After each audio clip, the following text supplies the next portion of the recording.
I have a predicament. Remember all that lettuce and the basil that I started? Well, guess what? It's way overgrown. It's starting pots, and I need to transplant them, and I don't have my aquaponics system ready to go. Besides that, it's still just a little bit cold.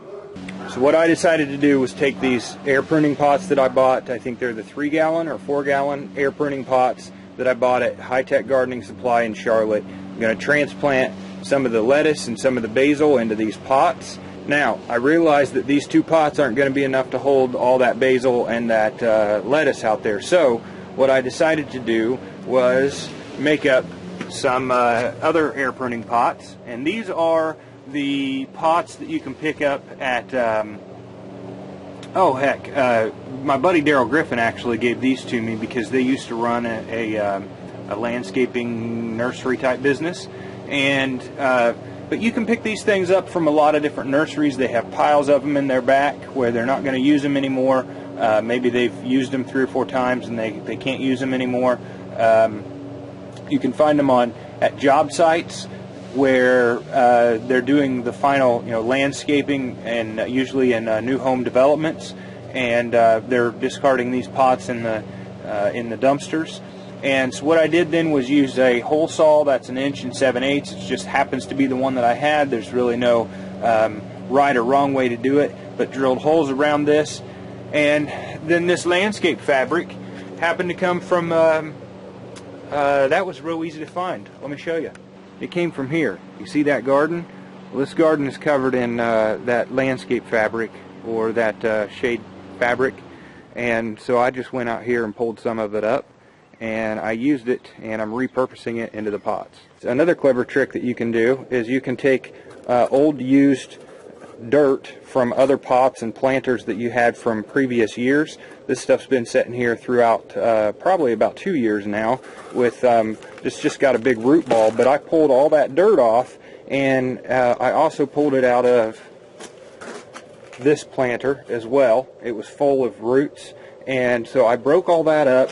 I mixed it up in this little cart, and then I put the bad dirt that I say bad dirt, the dirt that's been sitting there that had the roots in it in the bottom of these pots, and then I mixed up some other dirt, and let me just show you what I'm using. There's no real scientific method to the way I'm doing this. I had mixed up a bunch of potting soil that had fish emulsion in it, and I didn't like it. I just think that it didn't do very well, and so I poured that 5-gallon bucket that I had some perlite in it, and it was a mixture of my fish emulsion potting mix. Then I also mixed in some additional cocoa coir, some organic composted cow manure, and some organic potting mix, and that stuff actually seemed to be okay. So we mixed all that together, and that's what I'm going to finish filling out the rest of these air pruning containers with.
I'm just going to add a very thin layer of, it's basically this cow manure, some cocoa coir, and some leaves that have been mulching over the winter, and it's thin, so I can take it up just a little bit higher than what you would want to plant your lettuce normally, because it's going to settle, and it's very lightweight.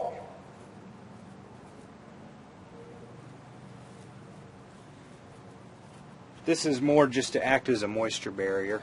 Now, the reason I'm doing everything in pots this year is because I don't know where, how long I'm going to be staying where I'm at. And so right now I am trying to plant everything in pots so I can move it in and out.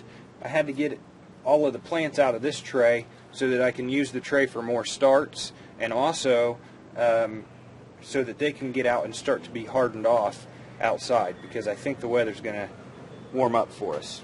So this is all there is to it. Thank you all for watching. God bless. Thank you so much for watching. It really means a lot to me that you're here supporting me. So if you could, while you're here, if you don't mind, just dropping down below the video and clicking subscribe if you're not already subscribed. But give us a thumbs up or a thumbs down. A rating of some kind to YouTube is better than no rating at all. So I'd really like it to get your feedback that way. Leave me a comment or any questions you have, and I'll be glad to answer them. Thank you. God bless.